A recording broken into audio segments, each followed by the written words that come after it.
Hello दोस्तों, तो स्वागत है आपके अपने चैनल एडुकैन पे, जिसपे आपको सुपर टेट की पूरे सिलेबस जिसपे आपको सुपर टेट का पूरा सिलेबस पढ़ाया जाएगा।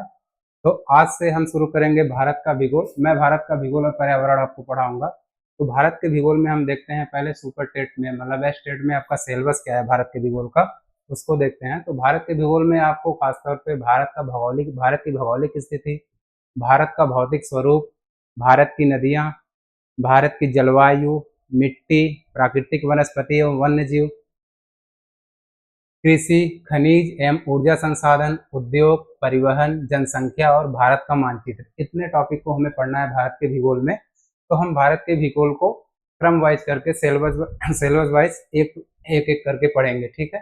तो आज हम पढ़ेंगे भारत की भौगोलिक स्थिति में भारत की अवस्थिति। तो भारत की अवस्थिति को जानने के लिए हम देखेंगे कि भारत की अवस्थिति पूरे ग्लोब में किस जगह है, उत्तर में है, दक्षिण में है, पूरब में है या पश्चिम में, ठीक। तो भारत की अवस्थिति को जानने के लिए सबसे पहले हम आपको थोड़ा सा कॉन्सेप्ट बता दें।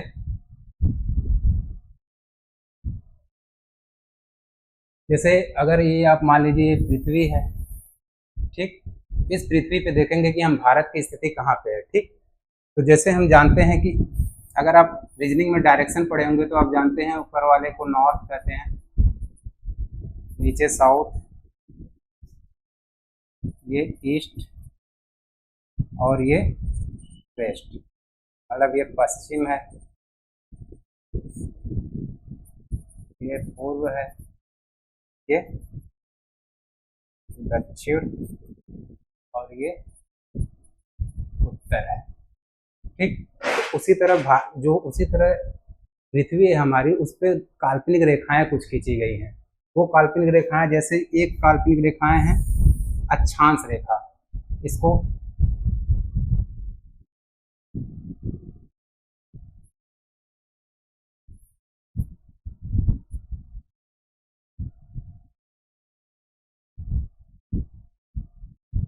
इसको 0 डिग्री अक्षांश कहते हैं। 0 डिग्री अक्षांश जो पूरे पृथ्वी को दो पार्ट में बांटता है, ऊपर वाला नॉर्थ और नीचे वाले को साउथ, मतलब ऊपर वाले को उत्तर और नीचे वाले को दक्षिण, ठीक। जो 0 डिग्री अक्षांश है भारत को उत्तर और दक्षिण में बांटता है, ठीक। और जो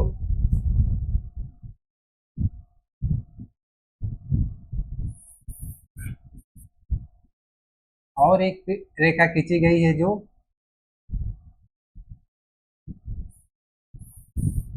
नॉर्थ से साउथ है, ठीक। ये है नॉर्थ मतलब उत्तर, ये है दक्षिण।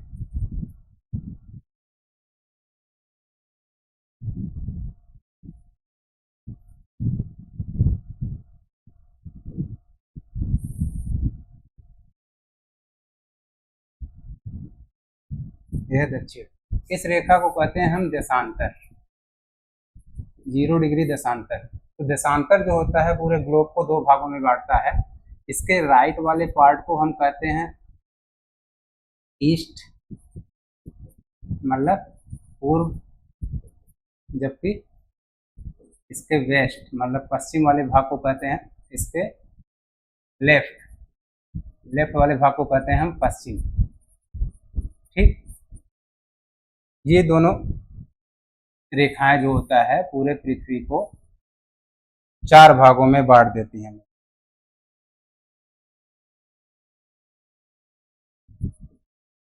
ठीक। ये दोनों रेखाएं मिलकर पृथ्वी को चार भागों में बांट देती हैं। नॉर्थ साउथ कौन बांटता है 0 डिग्री अक्षांश, जबकि ईस्ट और वेस्ट में कौन बांटता है 0 डिग्री देशांतर, इसको 0 डिग्री देशांतर भी कहते हैं। ये अक्षांश और देशांतर आपके सिलेबस में है, आगे इसको पढ़ाया जाएगा। तो अब हम देखते हैं भारत की अवस्थिति कहाँ पे है, ठीक।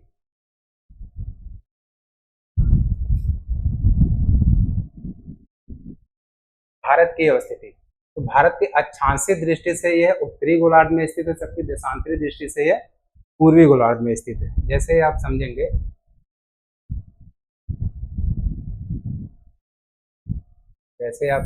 ये हो गया पूरा ग्लोब, ये हो गया 0 डिग्री देशांतर, ये हो गया 0 डिग्री अक्षांश, अक्षांश 0 डिग्री देशांतर। ठीक, तो पृथ्वी जो होता है हमारा कहाँ पे है, लगभग 0 डिग्री अक्षांश के उत्तर में, मतलब भारत हमारा कहाँ पे 0 डिग्री अक्षांश के उत्तर में। अगर हम ये भारत का मैप देख लें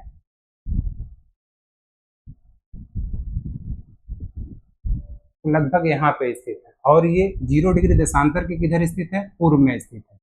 0 डिग्री देशांतर से ये पूर्व में है, लेकिन 0 डिग्री अक्षांश से ये उत्तर में है। तो भारत की अवस्थिति पूरे ग्लोब में कहाँ है, उत्तर पूर्व, उत्तर पूर्वी गोलार्ध में है। ठीक, तो भारत की स्थिति पूरे ग्लोब पे उत्तर पूर्वी गोलार्ध पे है, जो कि आपको यहाँ, ठीक, तो भारत अक्षांशीय दृष्टि से कहाँ पे है, उत्तरी गोलार्ध में, जबकि देशांतरी दृष्टि से पूर्वी गोलार्ध में है। अब हम भारत का पूरा विस्तार देख लेते हैं। तो भारत का अगर विस्तार देखेंगे तो मान लीजिए ये पूरे भारत का नॉर्थ साइड है, उत्तर, ये है साउथ, दक्षिण। ठीक,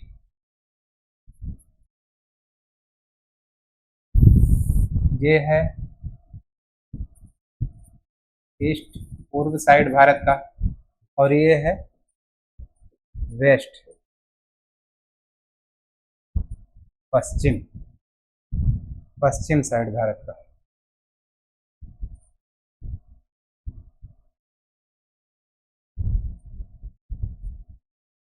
पश्चिम साइड भारत का। ठीक, तो भारत का पोजीशन कहाँ पे है, भारत जो होता है, ये भारत है, मान लीजिए पूरा भारत।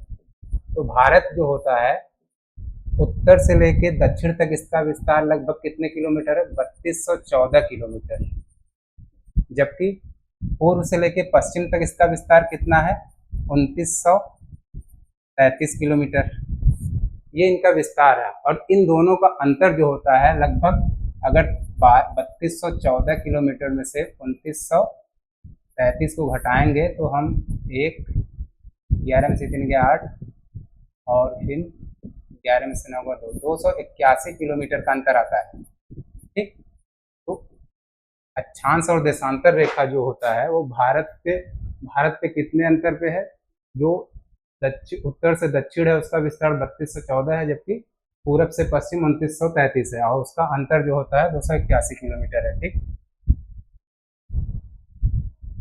अब आप देखेंगे ये टॉपिक आपका क्लियर हो गया, पहला और सेकेंड वाला। ये भी बता रहा हूँ, भारत का उत्तर से दक्षिण विस्तार ये तो बता चुका है 32 से 14 किलोमीटर, और पूर्व से पश्चिम विस्तार 2933 किलोमीटर है, जिनके बीच का अंतर 281 किलोमीटर है। ठीक, भारत एक जलवायु मानसून है, इसका विस्तार उष्ण उपोष्ण दोनों कटिबंधों में है। उष्ण और उपोष्ण क्या होता है, इसको थोड़ा सा हम देखेंगे। उष्ण और उपोष्ण देखने के लिए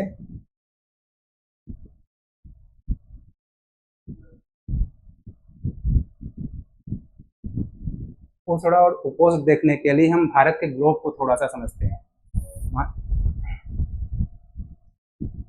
मानते हैं ये पृथ्वी है पूरा। ठीक,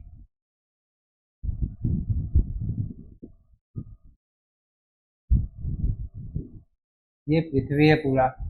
तो पृथ्वी जो होता है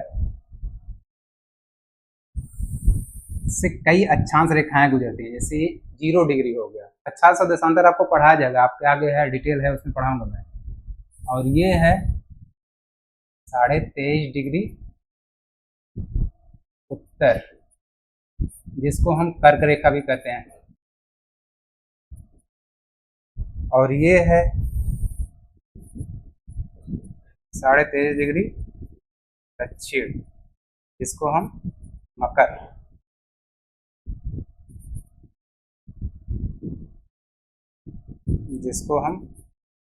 रेखा भी कहते हैं। ठीक, ये हो गया। इन्हीं के जो बीच का क्षेत्र होता है, ये जो होता है उष्ण कटिबंधीय क्षेत्र होता है। ठीक, उष्ण कटिबंध, क्योंकि डिग्री में भारत का कितना विस्तार अभी बता रहा हूँ तो समझ में आ जाएगा। ये होता है उष्णकटिबंध। इसके ऊपर जो होता है मकर रेखा, उसके ऊपर जो होता है अक्षांश रेखा होती है 45 डिग्री उत्तर। 23.5 डिग्री उत्तर और 45 डिग्री उत्तर, इसको कहते हैं उपोष्ण, उपोष्ण जलवायु। ठीक, तो भारत की स्थिति उष्ण और उपोष्ण दोनों में पड़ती है। अभी आगे आएगा डिग्री वाइज बताऊंगा तो आपको समझ में आएगा उष्ण और उपोष्ण कैसे पड़ती है। ठीक, तो आपको ये समझ में आ गया, भारत उष्ण और उपोष्ण दोनों कटिबंधों में स्थित है। ठीक, भारत की आकृति जो होता है चतुष्कोणीय है। अगर आप भारत को बनाए, चतुष्कोणीय का मतलब अगर आप भारत को बनाए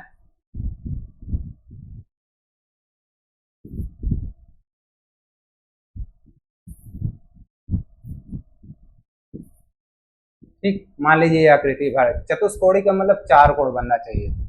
भारत को बनाया ऐसे, एक कोण, दो कोण, तीन और चार, लगभग चतुष्कोणीय आकृति है, इसलिए भारत की आकृति चतुष्कोणीय कहलाती है। ठीक, तो ये हो गया भारत की अवस्थिति, जिसमें आपके पास 3-4 टॉपिक था और मैंने उसे समझाया। ठीक, बाकी आगे हम चलते हैं। भारत का क्षेत्रफल, हम भारत का क्षेत्रफल देखते हैं, विश्व के क्षेत्रफल पे किस रैंक पे है भारत, और भारत विश्व में कौन सा रैंक पे है एरिया में। ठीक, तो अगर हम पूरे पृथ्वी को 100% मान लें, इस 100% में 2.4% जो होता है जमीन किसके पास है, भारत के पास है। तो भारत 2.4% जमीन लेकर भारत पूरे विश्व में कौन से रैंक पे है, एरिया में। विश्व में क्षेत्रफल कितना है भारत का, 7वां रैंक है। ठीक, विश्व में 7वें रैंक पे है। अब क्वेश्चन आता है कि इससे पहले कौन कौन है, तो इससे पहले जानने के लिए आपको, पहले पे है जो होता है रूस। रूस दुनिया का सबसे बड़ा क्षेत्रफल कवर करता है, इसलिए सबसे बड़ा देश है। उसके बाद है कनाडा, थर्ड रैंक पे है यूएसए, जिसको हम अमेरिका कहते हैं। चौथे पे है चीन, 5वें पे है ब्राजील, 5वें पे है ब्राजील, 6वें पे है ऑस्ट्रेलिया, और 7वें पे है अपना प्यारा भारत। ठीक, ये 7वां रैंक, 7वां रैंक है भारत का। ठीक, पूरे विश्व में क्षेत्रफल में देखा जाए तो। अगर 8वां भी पूछे तो 8वां अर्जेंटीना है, 9वां पूछे तो कजाकिस्तान, और 10वां पूछे तो अल्जीरिया है, जो कि अफ्रीका महाद्वीप का देश है। कजाकिस्तान एशिया का है और अर्जेंटीना दक्षिण अमेरिका का देश है। ठीक, तो भारत का एरिया कितना, भारत का रैंक कितना है पूरे विश्व में, 7वें रैंक पे। पहले पे है रूस, दूसरे पे कनाडा, तीसरे पे यूएसए, चौथे पे चीन, 5वें ब्राजील, 6वें पे ऑस्ट्रेलिया और 7वें पे भारत। अगर इसको आप शॉर्ट फॉर्म में याद करना चाहे तो RCUCBAI से याद कर सकते हैं। रकुक बाई मतलब ये क्या है, रूस, ये कनाडा, इसको हम कह देंगे यूएसए, ये चीन, ये ब्राजील, ये ऑस्ट्रेलिया, और ये है अपना भारत। तो भारत 7वें रैंक पे है। ठीक, तो अब हम देखते हैं, अगर आप इसको नोट करना चाहे तो कर सकते हैं रोक के, बाकी हम आगे बढ़ते हैं। ठीक, तो भारत जो होता है क्षेत्रफल, भारत का क्षेत्रफल भी देखना है। भारत का क्षेत्रफल जो होता है अगर वर्ग किलोमीटर में देखेंगे तो भारत का क्षेत्रफल वर्ग किलोमीटर में 32,87,263 वर्ग किलोमीटर है, जो कि परसेंटेज में देखा जाए तो 2.42% है, मतलब 2.4% है। बाकी क्षेत्रफल की दृष्टि से भारत का स्थान 7वां है विश्व में, और ये मैंने बताया रूस, कनाडा, अमेरिका, चीन, ब्राजील, ऑस्ट्रेलिया, उसके बाद भारत है। ठीक, बाकी हम, ये हो गया भारत का क्षेत्रफल और भारत का पोजीशन, रैंक, एरिया में कौन से रैंक पे है भारत पूरे विश्व में। पूरे विश्व के 100% में भारत सिर्फ 2.4% ही भूमि अर्जित करता है, उसके साथ ही 7वें रैंक पे है। ठीक, बाकी हम पढ़ते हैं भारत का भौगोलिक विस्तार। अब यहाँ जब आप भौगोलिक विस्तार पढ़ेंगे तब आपको समझ में आएगा कि भारत उष्ण और उपोष्ण में कैसे बैठता है, उष्ण और उपोष्ण कटिबंध में कैसे आता है। क्योंकि हम भारत के विस्तार को जब हम देखेंगे तो मान लीजिए भारत का, ठीक, मान लीजिए भारत का उत्तर साइड है, उत्तर साइड मतलब इस समय उत्तर में सबसे पड़ता है लद्दाख, ठीक। ये है दक्षिण साइड, भारत का ही बता रहा हूँ, दक्षिण साइड, दक्षिण में सबसे पड़ता है कन्याकुमारी, सबसे दक्षिण में भारत का कन्याकुमारी पड़ता है, जो कि उसके मेन लैंड से भारत का भी द्वीप नहीं बता रहा हूँ, ठीक। भारत का सबसे पूर्वी राज्य पड़ता है अरुणाचल प्रदेश में, अरुणाचल प्रदेश में। भारत का सबसे पश्चिमी जो होता है प्रदेश पड़ता है, ये है पड़ता है गुजरात।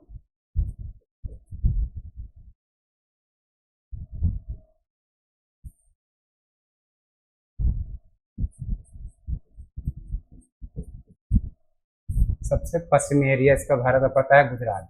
अब हम देखेंगे इसका विस्तार कितना है डिग्री में, ठीक।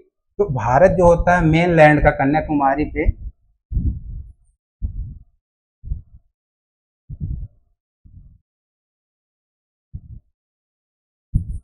8 डिग्री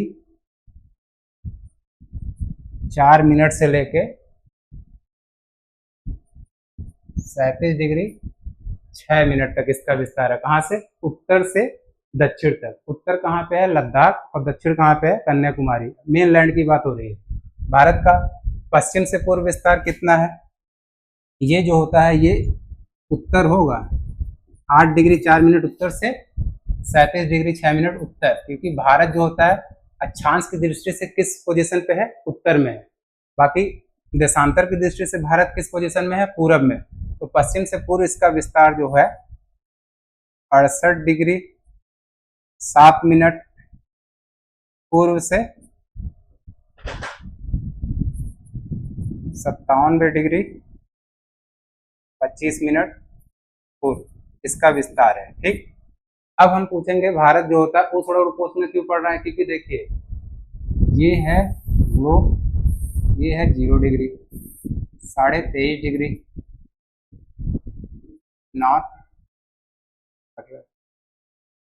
ठीक ठीक। हम इसको यहाँ देखते हैं, हम इसको यहाँ देखते हैं। मान लीजिए ये है पूरा आपका ग्लोब और ये है आपका 0 डिग्री अक्षांश, ये है 23.5 डिग्री नॉर्थ और 23.5 डिग्री साउथ। इसको कहते हैं उष्ण कटिबंध क्षेत्र। तो उष्ण कटिबंध में देखिए भारत कितने पे आ रहा है? 8 डिग्री 4 मिनट से 37 डिग्री 6 मिनट तक आ रहा है, और ये होता है 45 डिग्री नॉर्थ। तो भारत जो होता है कहीं ना कहीं यहाँ से शुरू होकर यहाँ तक उसका विस्तार होगा 37 डिग्री तक, और 23 से 45 डिग्री नॉर्थ को क्या कहते हैं? उपोष्ण कटिबंध कहते हैं, ठीक। उपोष्ण कटिबंध कहते हैं। इसलिए भारत उष्ण और उपोष्ण दोनों में पड़ता है, ठीक। बाकी अगर आप नोट करना चाहें तो कर सकते हैं। आगे हम चलते हैं, रोक के नोट कर लिया करिए, ठीक ठीक। तो भारत का विस्तार हो गया। कहाँ विस्तार? मुख्य अक्षांशीय विस्तार जो होता है 8 डिग्री 4 मिनट से 37 डिग्री 6 मिनट तक, मतलब 8 डिग्री 4 मिनट कन्याकुमारी से लेकर 37 डिग्री 6 मिनट लद्दाख में पड़ता है ये। अक्षांशीय दृष्टि से देखेंगे 68 डिग्री 7 मिनट से 57 डिग्री 25 मिनट पूर्वी देशांतर है, ठीक। तो भारत की स्थिति कहाँ है? उत्तर पूर्व में। इसलिए जो अक्षांश होता है वो दोनों उत्तर होता है, और जो देशांतर होता है वो दोनों पूर्वी होता है, ठीक। भारत के भूमध्य रेखा से उत्तर, भारत भूमध्य रेखा के उत्तर में 6 डिग्री 4 मिनट से 37 डिग्री 6 मिनट उत्तरी अक्षांश, और पूर्वी में इतना है। अगर हम पूरे भारत की बात करें, पूरे भारत की, जैसे मान लीजिए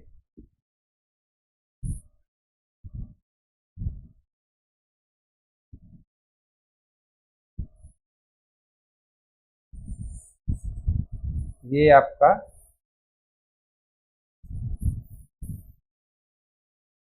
पूरा भारत है, मान लीजिए पूरा भारत है। ये था कन्याकुमारी, कन्याकुमारी जो, और ये था लद्दाख, सबसे उत्तरी और आपका क्या है लद्दाख। सबसे पश्चिमी सूर ये है क्या है अरुणाचल प्रदेश।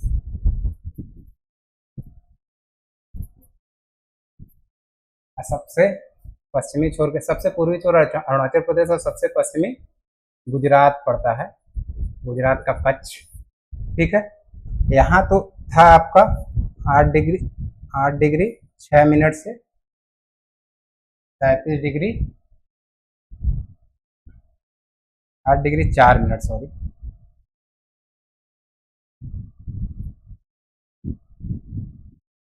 8 डिग्री 4 मिनट से 37 डिग्री 6 मिनट। बाकी पश्चिम से पूर्व कितना था 68 डिग्री 7 मिनट से 57 डिग्री 25 मिनट। लेकिन पूरे ओवरऑल भारत की बात करें तो भारत में 2 आइलैंड भी है। यहाँ पे जो है अरब सागर में पड़ता है लक्षद्वीप, अरब सागर है ये, इसके पश्चिम साइड अरब का रहता है, इसके पूर्वी साइड बंगाल की खाड़ी है, बंगाल की खाड़ी। बंगाल की खाड़ी में एक आइलैंड पड़ता है आपका अंडमान निकोबार द्वीप, अंडमान निकोबार द्वीप समूह। ठीक, छोटे छोटे द्वीपों का समूह है ये। यहीं पे पड़ता है एक ग्रेट निकोबार, ग्रेट निकोबार जो होता है, अगर ये भारत की पूरी भूमि ये भी है तो ये जो होता है भारत की पूरी 6 डिग्री 45 मिनट। तो भारत का ये दक्षिणतम छोर होता है, ये ग्रेट निकोबार में भारत का ये दक्षिणतम छोर है। पूरे ओवरऑल भारत को ले लेंगे तब, बाकी मेन लैंड से लेंगे तो कन्याकुमारी है। ठीक, तो दक्षिणतम छोर 6 डिग्री 45 मिनट से 37 डिग्री 6 मिनट है। ठीक, तो ये पूरे भारत का विस्तार है। और अब हम आपको इसी में बता दें कि उत्तरी छोर के बिंदु को क्या कहते हैं, दक्षिणी छोर के बिंदु को क्या कहते हैं। तो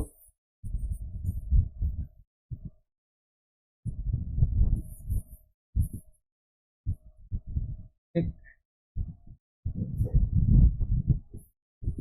आप लोग नोट करते रहिएगा, अगर आपको लग रहा है कि नोट करने लायक है तो नोट कर सकते हैं आप। ठीक, ग्रेट निकोबारी है। अब भारत के जो होता है दक्षिणी, पूर्व दक्षिणी मोस्ट, मतलब पूरी दक्षिणी छोर जो होता है भारत का कौन सा है, इसके किस पॉइंट के नाम से जानते हैं, ग्रेट निकोबार पे है इंदिरा पॉइंट,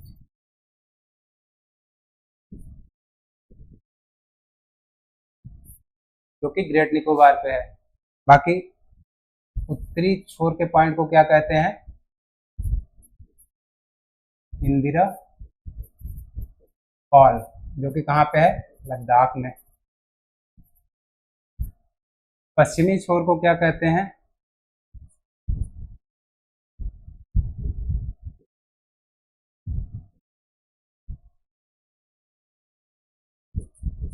गौहर माता। ठीक, गौहर माता ये जो होता है कहाँ पे है, गुजरात के कच्छ में है, गुजरात। और जो पूर्वी छोर है ये अरुणाचल प्रदेश में है, किबुथु, किबुथु पड़ता है, पूर्वी पॉइंट का नाम किबुथु है, जो कि कहाँ पड़ता है, अरुणाचल प्रदेश। ठीक, तो ये हो गया भारत का विस्तार। और भारत का दक्षिण, उत्तर, पूरब और पश्चिम के पॉइंट को क्या कहते हैं, ये आपने जान लिया। बाकी आपको नोट करना हो तो कर सकते हैं। ठीक, तो आगे हम बढ़ते हैं। तीसरा पॉइंट क्या हो गया, भारत के दोनों अक्षांशीय और देशांतरी विस्तार लगभग 30 डिग्री है। अब भारत का दक्षिणतम बिंदु इंदिरा पॉइंट 6 डिग्री 4 मिनट पे अवस्थित है, क्योंकि दक्षिणतम पॉइंट मैंने बताया ग्रेट निकोबार पे है, जिसको इंदिरा पॉइंट कहते हैं। उत्तरी को क्या कहते हैं, इंदिरा काल, पूर्वी को कहते हैं किबुथु और पश्चिमी को कहते हैं गौहर माता। ठीक ठीक, तो बाकी अगला टॉपिक हम देखते हैं भारत की समय रेखा। भारत की समय रेखा भी हमें देखना है कि भारत में कितने टाइम जोन है, टाइम जोन का। ठीक, तो टाइम जोन जो होता है वो हमेशा देशांतर डिनोट करता है। देशांतर रेखा, देशांतर अक्षांश आपको पढ़ाया जाएगा, पढ़ाइएगा मत। तो देशांतर रेखा जो होता है हमेशा किसी भी देश के टाइम को डिनोट करता है। ठीक, तो जैसे हम 0 डिग्री 0 डिग्री देशांतर की बात करें तो इसको कहते हैं Greenwich mean time.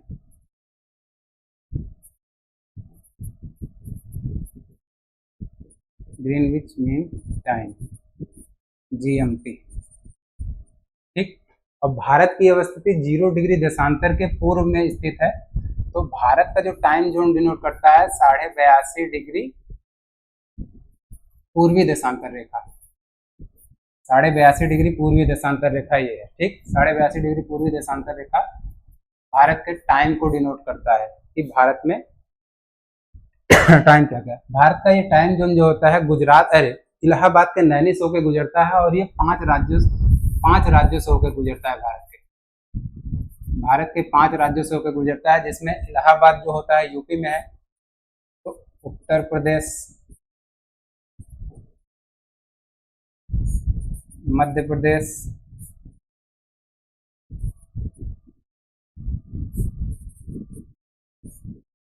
Chhattisgarh, Chhattisgarh, Orissa और 5वां आंध्र प्रदेश।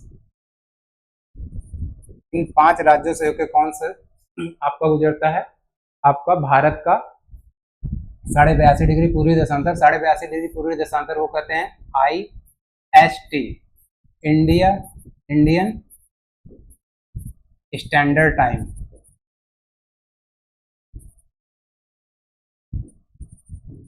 अब भारत का जो होता है पूर्वी देशांतर मतलब IST, GMT से 5.5 घंटा आगे है।